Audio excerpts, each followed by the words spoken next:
시다. 아멘. 예수님이 세우신 교회는 봉사자가 필요하다고 그랬습니다. 봉사자의 기본적인 기준이 성경에 나왔는데 그 기준이 주는 의미 중에 하나는 봉사를 열심히 감당한 다음에 다 축복을 받아야 되기 때문에 그런 기준을 주셨다고 하는 것. 우리가 신호를 자동차를 몰고 가든지 아니면 걸어갈 때 신호등을 보잖아요. 원래 빨간불에 건너지 말라고 하는 것은 우리를 불편하라고 그렇게 빨간불라 건너지 말라고 하는 게 아니라 뭐 하는 거예요? 우리의 생명을 지키기 위해서 빨간불에는 건너가지 말라고 하는 것처럼 성경에 나오는 그러한 기준들은 우리를 구속하려고 하는 게 아니라 우리의 더 나은 그러한 직책을 통한 삶을 위해서 주신 거라는 것. 그것이 지난주의 말씀이었습니다. 오늘은 다시 마태복음으로 돌아가서 18장을 보려고 합니다. 당연하지만 예수님의 메시지는 당시 율법학자들보다 수준이 높고 권위가 있었습니다. 일반적으로 우리 인간들의 최고의 관심은 아마 자기 자신일 겁니다. 그래서 다른 사람과 비교하기를 망설이지 않을 때가 종종 있습니다. 내가 크냐? 네가 크냐? 한국말로 좋은 표현이 있죠. 키재기를 하는 겁니다. 그런데 어느 때는 키재기를 해보지도 않고 결론이 날 때가 있습니다. 이때가 제일 억울하죠. 요즘 젊은이들이 많이 쓰는 단어 중에 금수저, 흙수저. 금수저를 가지고 태어났나? 흙수저를 가지고 태어났나? 이거는요, 내가 키재기를 해보기 전에 이미 결론이 나서 나오는 거죠. 저 같은 사람은 진흙탕 속에 빠져있는 흙수저 같았습니다. 그래서 흙수저보다 더 흙수저 찾기 힘든 상황에서 자란 사람 가운데 하나입니다. 뭔가 키를 재보기도 전에 결론 나서 나올 때 인간들은 조금 억울하다라고 하는 생각들을 하게 되는 겁니다. 그런데 그런 사람들은 뭔가 다른 기준을 세워서라도 키재기를 하고 싶어하는 마음은 계속 마음에 존재를 하는 겁니다. 내가 흙수저니까 포기한다 하는 사람 거의 못 봤어요. 흙수저로 태어났으면 뭔가 또 다른 것을 가지고 뭔가 키재기를 하려고 하는 인간의 마음들이 있더라라고 하는 것입니다. 어떤 사람은 아무런 철학도 없이 돌 몇 개 던졌던 경험을 가지고 민주화 운동의 중심에 있었다고 자랑하기도 합니다. 정말 싫더라고요. 저 같은 사람은 돌을 막느라고 3년 동안 고생을 했는데 아무런 생각 없이 가스총을 쏘고 국방의 의무를 다했다고 가끔 저도 떠드는데 그것도 웃기는 얘기입니다. 왜냐하면 아무런 생각 없이 그냥 가스총을 쐈기 때문이죠. 하여튼 사람들은 저나 뭐 다른 사람 누구나 이 키재기를 쉬지 않고 반복하려고 하는 그런 습성들이 있다라고 하는 생각을 해봅니다. 여러분, 예수님의 제자들 12명이었잖아요. 12명의 부름을 받았고 주위에 또 많은 사람들이 있었지만 기본적으로 예수님이 12명을 확정해서 제자다, 사도라 그렇게 해주셨습니다. 그들 가운데 있어서도 키재기는 있었고 일부의 제자들은 그 키재기가 이 세상의 질서와 또 예수님에 의해서 어느 정도 결론이 났음을 깨닫고 억울했을 수도 있습니다. 그러니까 처음부터 금수저, 흙수저가 이 예수님의 제자 속에서도 있을 수 있었다고 하는 겁니다. 나이로 보면 누가 최고예요? 베드로잖아요. 이거는 결론 나버린 겁니다. 12명이 베드로를 넘고 싶어도 넘을 수가 없는 거예요. 거기다가 또 성격적으로 손들기 좋아하는 사람이니까 신앙 고백할 때도 제일 먼저잖아요. 그냥 몇 년 같이 다니기도 전에 벌써 결론이 나버렸어요. 수석제자는 베드로다. 그리고 예수님의 관심을 보면 베드로, 요한, 야고보 12명 중에 3명을 뭔가 특별히 훈련시키실 때가 많았죠. 이것도 이미 결론 나버린 겁니다. 그러니까 자연스럽게 제자 공동체 안에서도 키재기가 끝났고 어떤 질서가 찾아왔다고 하는 거죠. 이럴 때 제자들의 마음은 어땠을까? 여러분 생각해 보셨어요? 성경에 별로 안 써 있으니까 관심 없죠. 성경 읽을 때 가끔 한번 생각해 보세요. 그들도요, 기저귀가 안 끝났을 수도 있어요. 겉으로 찾아온 질서는 어쩔 수 없이 인정하면서도 마음속으로는 이런 생각해 볼 수 있지 않을까요? 안드레, 내가 예수님을 믿고 내 형 베드로를 내가 데리고 왔는데 어느 날 갑자기 베드로 지가 대장 노릇하거든요. 안드레 입장에서 보면 억울하지 않겠어요? 베드로를 전도한 건 자기 거거든요. 그리고 또 다른 제자 입장에서 보면 또 억울한 게 있겠죠. 왜 예수님은 베드로, 요한, 야고보 3명만 우대하는지 그게 이해가 안 될 수도 있잖아요. 그리고 요한, 야고보는 형제거든요. 왜 형제를 또 3명 중에 또 2를 집어넣어가지고 거기만 또 우대하는지 제 경험으로는요. 그런 생각 할 것 같아요. 인간이라면. 거기다가 장유 유서가 중요한 한국 사람들이 생각하면 12명 중에 막내가 누구예요? 요한이죠. 근데 왜 요한을 예수님은 그렇게 더 사랑하는 것처럼 보여주셨을까? 그런 생각들이 다 있는 거죠. 이미 질서는 정해졌어요. 베드로가 수석제자고 예수님은 3명만 데리고 다니시는 거예요. 중요한 일에는.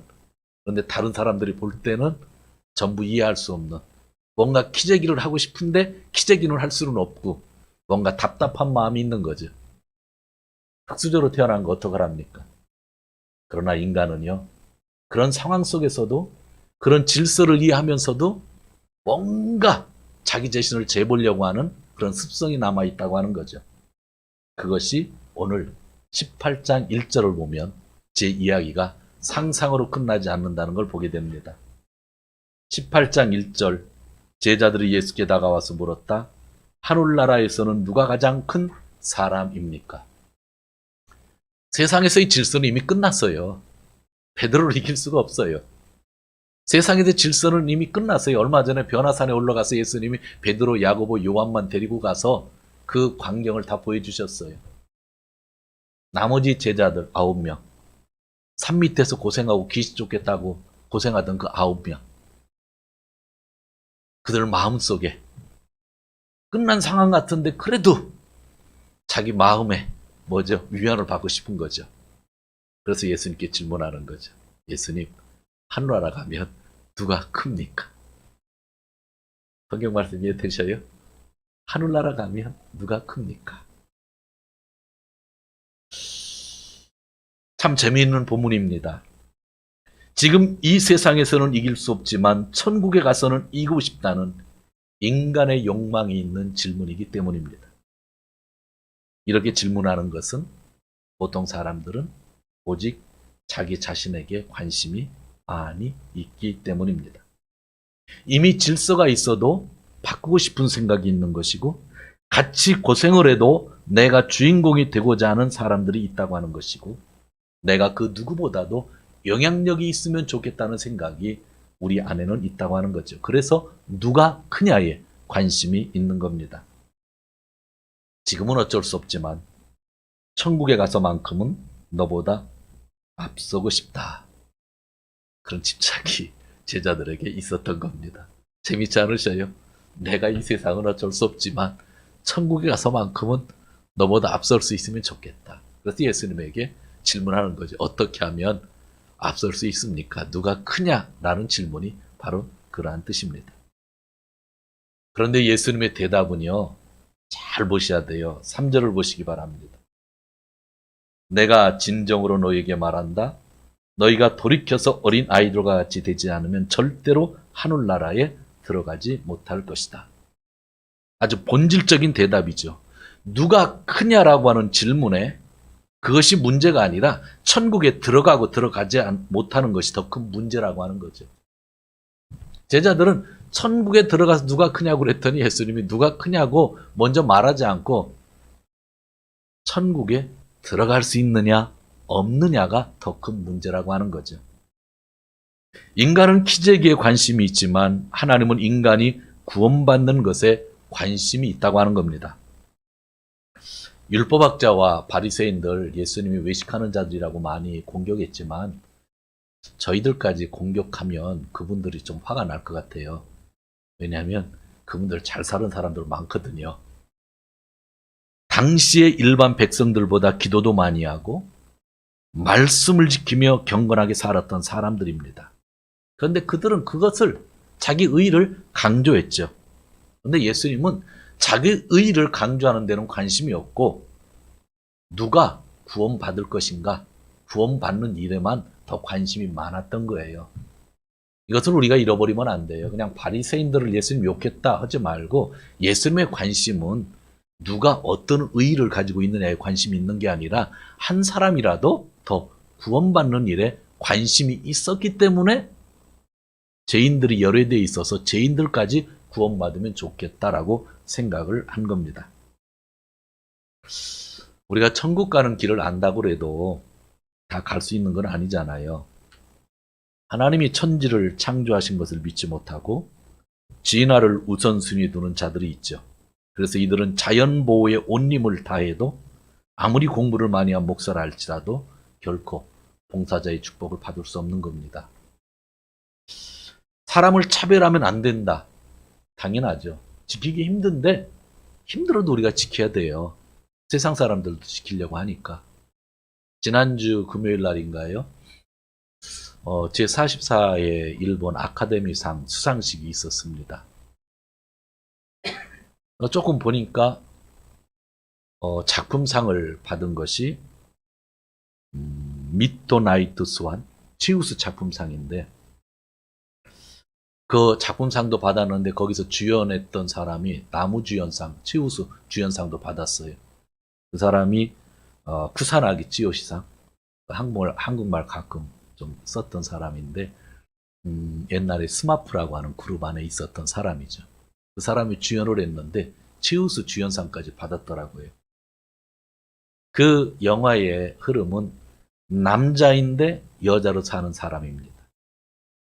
그리고 친척의 여자 아이를 데리고 살았는데 갑자기 오야고코로 부모의 마음이 들어서 얘를 부모의 사랑으로 사랑하는 마음, 그리고 나중에는 성전환 수술 받는 그런 모습까지 나오는 영화죠. 작년에 되게 화제가 됐던 것이고 올해 그 아카데미상, 일본 아카데미상을 작품상과 치우스 나무상을 받은 것입니다. 또 지난주에는 법원에서 동성애 결혼을 인정하는 그런 판결이 나왔죠. 그렇다 할지라도 트랜스젠더, 성전환 수술, 동성애 등의 행위를 인정하면 그 사람은 결코 봉사자의 축복을 받을 수 없는 겁니다.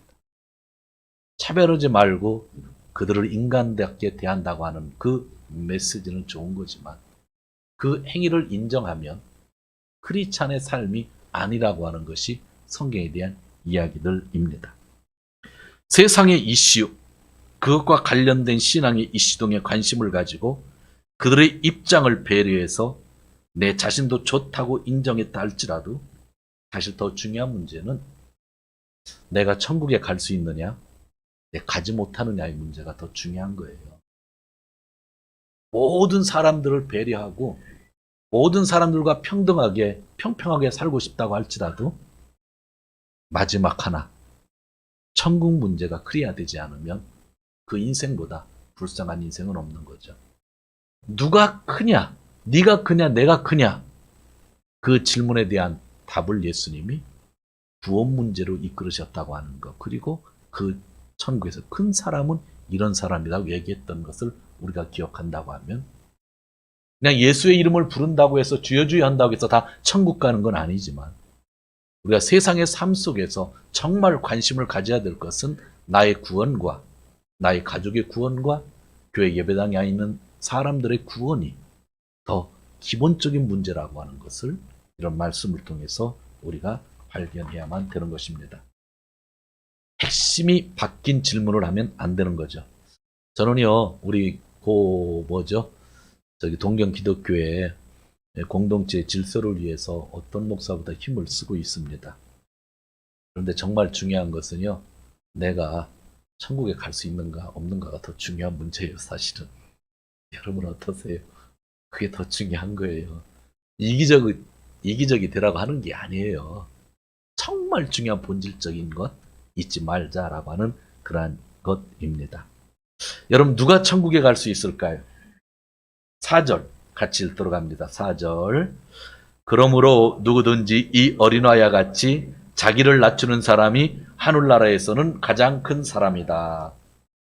자기를 낮추는 사람이 하늘나라에 들어가서 가장 큰 사람이 된다고 하는 거죠. 천국은요, 자기를 낮추는 사람들만이 들어갈 수 있다고 합니다. 자기 생각이 무엇인지 아직 정립하기가 힘든 그런 어린아이 같은 사람이 천국 백성이 된다는 거죠. 아이들은 부모를 의지하게 되죠. 자기 힘으로 아직은 살 수 없잖아요. 그러니까 내 힘으로 살 수 없는 그런 가장 어린아이 같은 사람이 어디를 가는 거예요? 천국 가는 거예요. 내 힘으로 다 할 수 있다고 믿는 사람들은 천국 못 가는 거죠. 예수님 못 믿으니까. 의지를 못 하니까. 내 힘으로 안 되니까 우리가 하나님을 믿는 거잖아요. 내 힘으로 죄의 사함을 못 받으니까 예수님을 믿고 의지하는 거잖아요. 그런 작은 사람이 천국 백성이다 말씀하고 있는 거죠. 천국에서 으뜸이 되려고 했던 자가 있죠. 그것을 우리는 사탄이라고 합니다. 그 사탄은 하늘에서 땅으로 쫓김을 받았고 결국에는 지옥불에 던져질 것입니다. 이 재앙 많은 세상에 어떻게 하나님 나라의 권능이 임했다고 생각하십니까? 예수님이 인간이 되어 오셨기 때문이죠. 하나님이 사람의 형체, 종의 모습으로 오셨기에 이 세상에도 하나님 나라가 임하게 된 겁니다. 그러므로 자기를 낮추는 크리스찬이 하나님 나라의 백성이 된다고 예수님이 말씀하고 있는 겁니다. 누가 천국에 들어갈 수 있을까요? 5절도 읽겠습니다. 5절 또 누구든지 내 이름으로 어린 아이 하나를 영접하면 나를 영접하는 것이다. 아멘.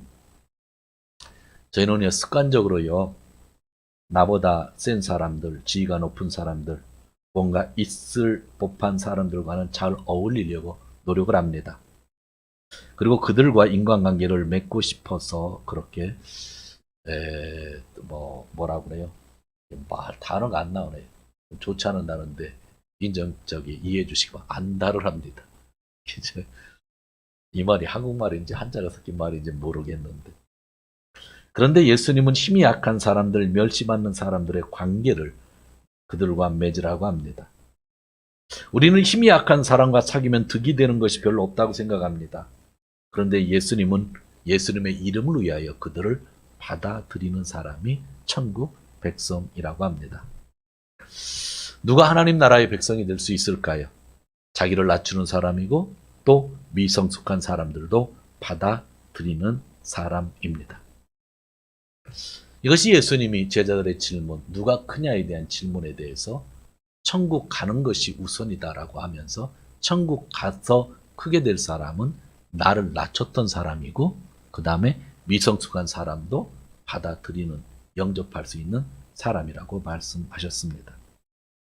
이것이 5절까지의 말씀인데 문맥으로는 여기에서 설교가 끝나면 좋은데 6절에서 14절까지 다른 문맥이지만 통으로 한 번 더 보려고 합니다.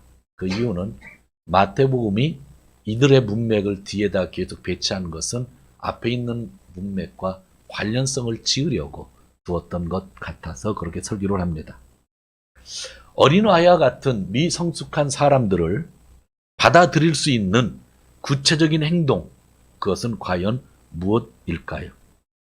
자, 어린아이들을 받아들여야 된다고 그랬어요. 그러면 이 어린아이들을 받아들일 수 있는 구체적인 행동, 그것을 저는 다음의 문맥에서 좀 찾아보기를 원하는데 그것이 먼저 6절에서 9절입니다. 죄의 유혹이라고 되어 있지만 오늘은 5절과 연결된 문맥 안에서 해석을 하려고 합니다. 6절을 같이 읽겠습니다. 6절 나를 믿는 이 작은 사람 가운데서 하나라도 걸려 넘어지게 하는 사람은 누구라도 차라리 그 목에 큰 맷돌을 달고 깊은 바다에 빠지는 편이 낫다. 작은 사람, 이 작다라고 하는 단어가 앞에 있는 문장들이랑 계속 연결되는 거잖아요. 어린, 작다.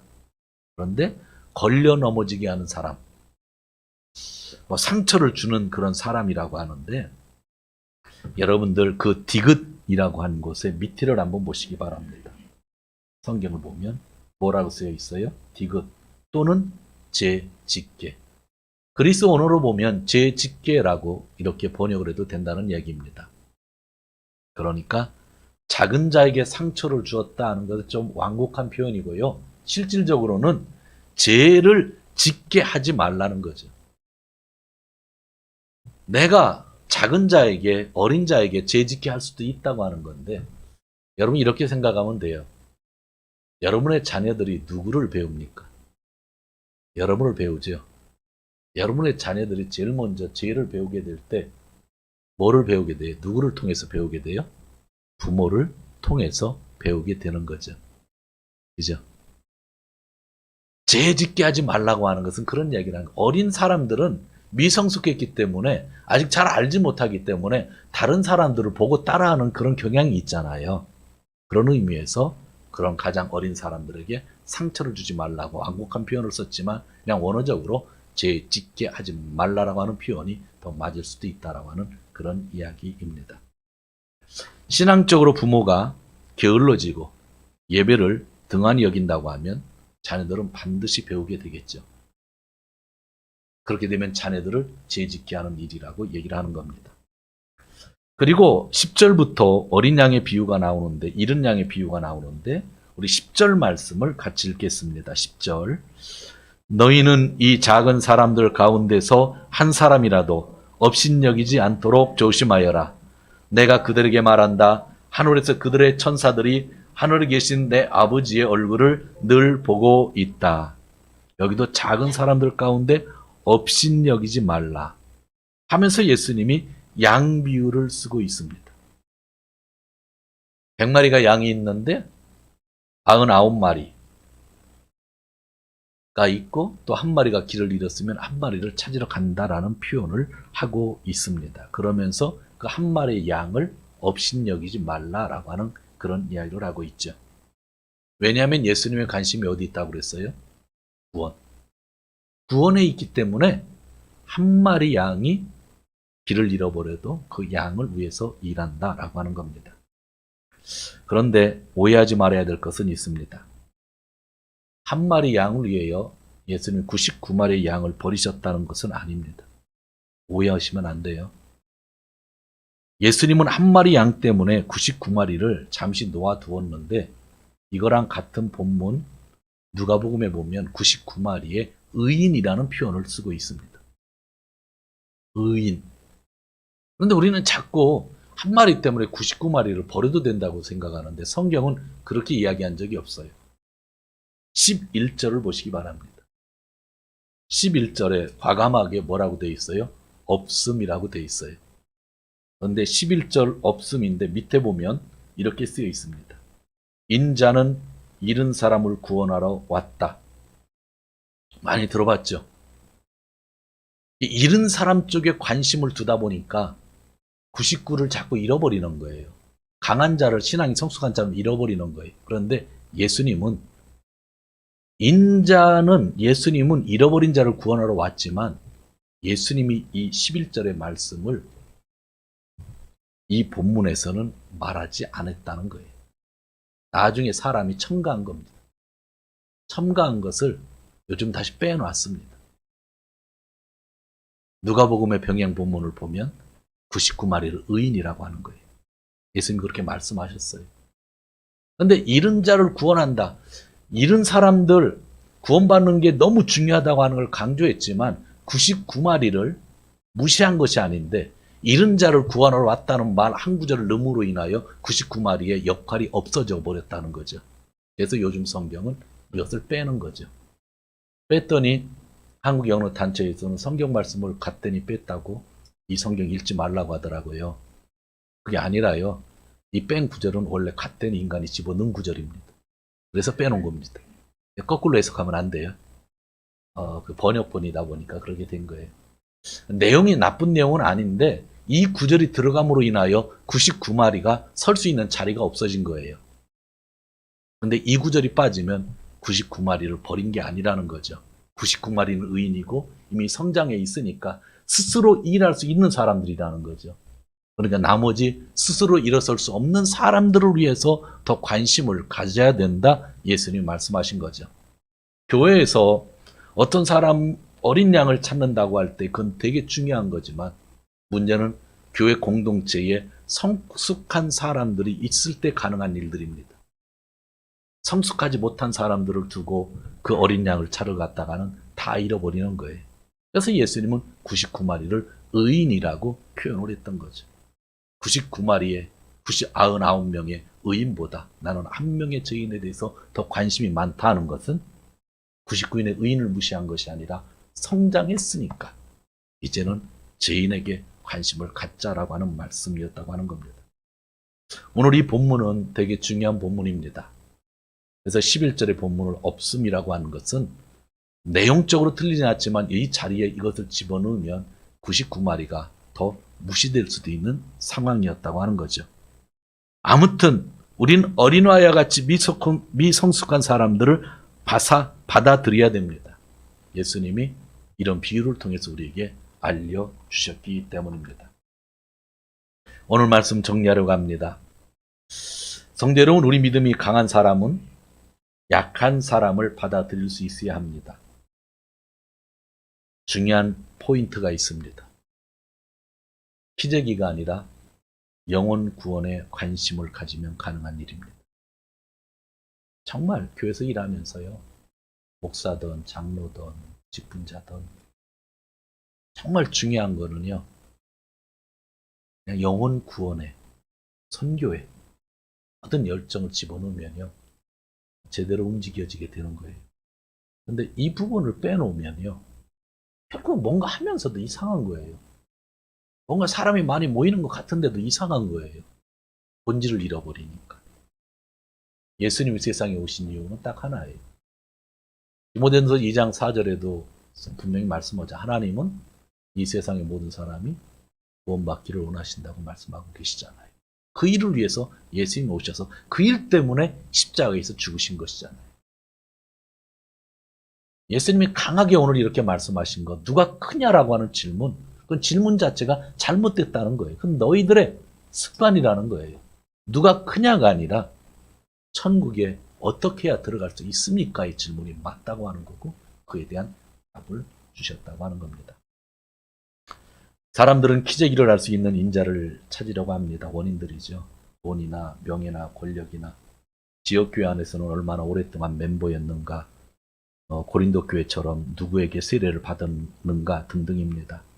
어느 때는 기도 시간, 성경 통독 횟수가 되기도 한답니다. 올해 저희 교회 권사님들이 많이 임명을 받으셨는데 작년인가에 제가 네트에 인터넷에 떠드는 떠돌아다니는 글을 하나 읽었는데 교회에서 제일 무서운 사람 1순위가 뭔지 알아요? 성경 많이 읽고 기도 많이 하는 권사님이 제일 무섭대.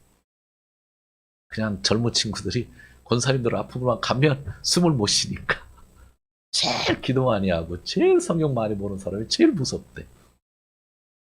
너무 좋은 일인데 왜 무섭게 느껴질까라고 하는 생각.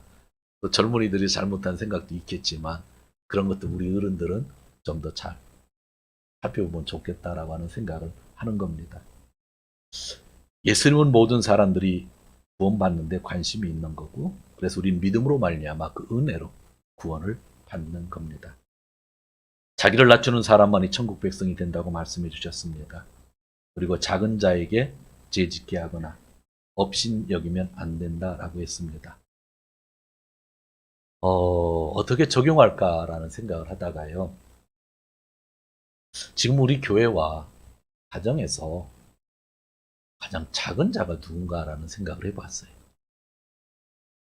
지난주에 그 유아 세례를 받을 그 온유죠? 부모가 왔어요. 그냥 둘이 잘 믿으니까 말 안 해도 되는데 그래도 일부러 불렀어요. 둘이 아침에 일찍 왔어요. 이것저것 얘기에다가 제가 딱 하나만 얘기했어요. 차세대, 다음 세대 이것만 기억하라 그랬어요. 우리 부모님의 기도에 의해서 예수를 믿게 되었다고 한다면 그 다음 온유가 둘 부부에 의해서 또 예수님을 잘 믿어야 된다고 하는 것. 그것 때문에 유아 세례가 있는 거예요. 제가 그 얘기를 했어요. 지금 우리 교회와 가정에서 넓게 보지 말고 좁게 가장 어린 사람들, 연약한 사람들이 누굴까요? 저는 차세대라고 봅니다. 우리는 차세대의 구원에 관심을 두어야 되고요. 정말 부모들이 자녀들을 위해서, 교회가 다음 젊은 세대를 위해서 관심을 가져야만 합니다.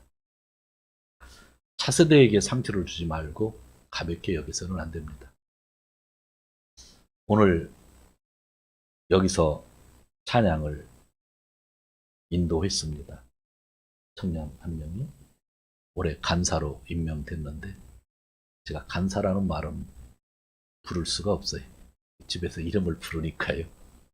근데 원래 처음에 이 예배당을 수리하고 여기에 뭐가 있었냐면요. 신시사이저가 있었어요. 신시사이저. 몇십 년 된 거지만 그 당시는 제일 좋았던 신시사이저입니다. 그런데 이것을 다룰 수 있는 사람이 저희 교인 중에는 지금 없어요. 한 명도. 그럼에도 불구하고 지금은 뺐지만 제가 놓은 이유가 딱 하나예요. 교회를 열심히 하는 청년이 그 누구보다도 헌신하려고 하는 청년이 여기에 신시사이저가 있으면 좋겠다고 얘기했기 때문에 저는 이 공간 활용과 밑담회를 보면 없는 게 좋다는 걸 알면서도 제가 들여다 놓은 겁니다. 저는 이게 더 좋습니다. 그런데 신시사이저를 키보드를 넣고 싶다고 했던 그 청년이 앞으로 우리 교회를 이끌어가야 되고 앞으로 성장해야 되고 열심히 일하고 있으니까 제 생각을 접어두고 놓았던 겁니다. 근데 한두 달 놓았는데 정말 다루는 사람이 없어서 그냥 제가 지금 청년회실로 옮겨 놓았습니다. 알죠? 우리 공간 활용이나 지금 없어야 찬양 인도하기가 더 좋은 걸 알지만 청년들이 사용하고 싶다고 하니까 앞으로 20년, 30년 후에는 이 청년들이 우리 교회 중심이 된다고 한다면 내 생각, 목사로서의 생각, 공간 활용에 대한 것은 저희 교회에서 저보다 잘하는 사람이 없을 거 아니에요. 매일 이 자리에 오니까. 그럼에도 불구하고 들어주려고 노력했던 거예요. 여기 있는 청년도 있고 어른들도 있지만 제가 부탁하고 싶은 게 있어요. 교회에서 어리고 아직 미성숙한 사람 중에 하나는 아기들도 있지만 청년들은 어른이지만 아직은 미성숙하다고 봐요. 그러나 그 청년들이 다음 세대예요. 차세대예요. 10년 지나 20년 지나 30년 지나 우리 교회의 중심이 되어서 선교회를 감당해야 될 사람들이라고 한다면 우리가 그들을 세워줘야 되고 무시하지 말아야 되고 인정해야 되고 지원해야 된다고 하는 것. 그것이 저와 같은 우리 어린들이 가져야 될 마음들이 아닌가 생각을 합니다. 내 자신이 대우받고 내 자신이 더 크려고 하는 그런 노력보다 우리는 진짜 천국 가기 위해 남은 인생 어떻게 보낼 것인가를 마음에 담고 아직 성숙하지 못한 차세대에 관심을 두고 저 말씀을 실천하는 삶을 살았으면 하는 생각이 간절합니다. 여러분 이 교회에서 여러분 가정에서 내 다음 세대를 이끌어갈 그 차세대를 위해서 좀 더 관심을 갖고 어리지만 아직 미성숙하지만 아직 사회 경험은 없고 앞으로 몇 번씩 실패할 가능성은 있다 할지라도 그들에게 천국의 모범이 되는 길을 우리가 보여줄 수 있으면 좋겠다는 생각을 하고 저도 여러분들 그 길을 함께 걸어가시면서 축복받으시기를 주님의 이름으로 축원드립니다.